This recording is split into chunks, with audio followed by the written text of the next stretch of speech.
धीरे धीरे सोमलता विलुप्त हो गई। भगवान महादेव ने क्रुद्ध होकर अपने तीसरे नेत्र से कामदेव को इसी दिन भस्म किया था। हंसते हुए अग्नि से सुरक्षित बाहर आ गए, इसलिए इसका नाम होलिकोत्सव या होलाष्टक पड़ा। दोस्तों, जय श्री कृष्ण, राधे राधे। सभी भक्तों का स्वागत है हमारे चैनल अद्भुत ज्ञान एवं भक्ति में। आइए इस वीडियो में हम आपको बतलाते हैं होलिका महोत्सव।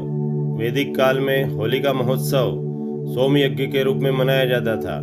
वैदिक काल में संपूर्ण भारत में सोमलता नामक एक बेल सर्वत्र पाई जाती थी, जो औषधि रूप में अत्यंत शक्तिशाली गुणों और तत्वों से परिपूर्ण थी।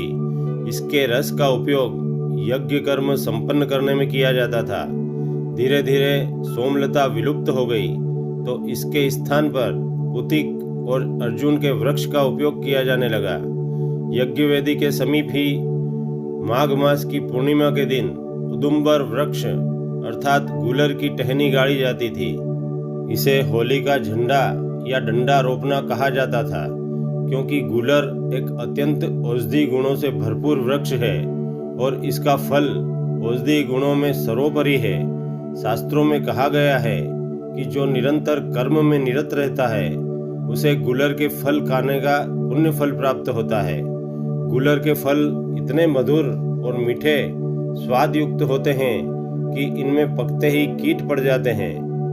गुलर वृक्ष की यह टहनी सामगान की मधुमेहता की प्रतीकात्मकता की अभिव्यक्ति करती थी। वेद पाठी इसके नीचे बैठकर अपनी शाखा के वेद मंत्रों का पाठ करते थे। साथ ही यज्ञ वेदी के चहुं ओर स्त्री पुरुष ढोल, नगाड़े, चामर, वीणा आदि वाद्य यंत्रों की मधुर धुन पर अति प्रसन्नता से नाच गायन करते हुए सामवेद का गायन करते थे और प्राकृतिक रंग, गुलाल, अबीर उड़ाते, एक दूसरे पर लगाते वर्ष भर के सारे द्वेष भूलकर गले मिलते हुए यह त्योहार महापर्व के रूप में मनाते थे। होली का यह त्योहार रंगों का त्योहार है, जो बसंत पंचमी के आते ही प्रकृति में नवीन परिवर्तन कर देता है। पुराने पत्ते झड़कर नवीन रंगों की मनोहर छटाओं के साथ मानो पूरी प्रकृति मादक हो उठती है। होली का यह पर्व युगों से वर्ण और जाति भेद भूलकर सामाजिक समरसता से मनाया जाता है।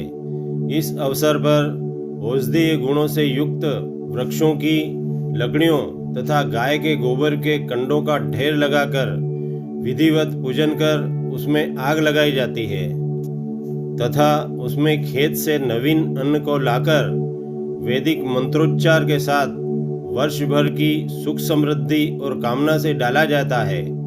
इस अन्न को होला कहते हैं, इसलिए इसका नाम होलिकोत्सव या होलाष्टक पड़ा।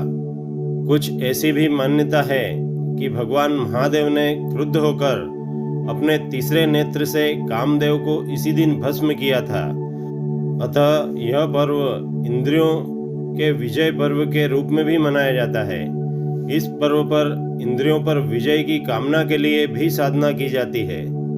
इस संबंध में पौराणिक कथा है कि होली का पर्व भक्त प्रहलाद की अगाध विष्णु भक्ति और समस्त विकारों की जड़ राक्षस राज हिरण्यकश्यपु की बहन होलिका के दहन के रूप में ही मनाया जाता है। असुर राज हिरण्यकश्यप की बहन होलिका को ऐसा वरदान प्राप्त था कि वह नित्य अग्नि स्नान करती थी, लेकिन उसमें जलती नहीं थी।